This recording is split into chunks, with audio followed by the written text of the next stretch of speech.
israélienne qui a diffusé des images infrarouges que vous allez découvrir à l'écran et qui montrent ses frappes sur plusieurs cibles iraniennes, à Karaj, à Qom ou encore à Téhéran. Téhéran, où l'on retrouve Siavosh Ghazi, correspondant France 24 à RFI. Siavosh, Israël mène une offensive aérienne quelques heures après des frappes iraniennes sur Tel Aviv et Haïfa.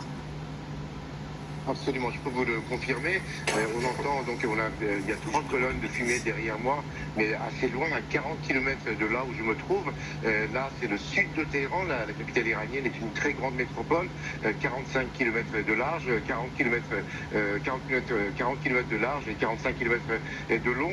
Donc là, les frappes, c'est dans cette partie, donc derrière moi, à 40 km de là où je me trouve, des zones où il y a des bases militaires toujours qui sont frappées.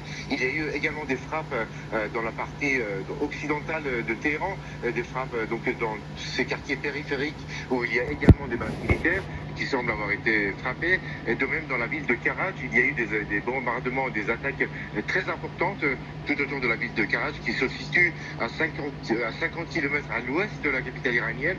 Et donc les frappes se poursuivent et continuent à l'heure actuelle au moment même où je vous parle. Merci beaucoup Siavosh Ghazi, correspondant France 24 RFI en direct de Téhéran ce matin. Une question se pose spécifiquement ces dernières heures. Combien de temps l'Iran pourra tenir Oui, ce rythme ? l'Iran n'a plus de flotte et pratiquement plus d'aviation. Alors sur quoi repose son arsenal? Voyons cela avec Pierre-Henri Holderbaum et Benoît Cristal. Sur le sol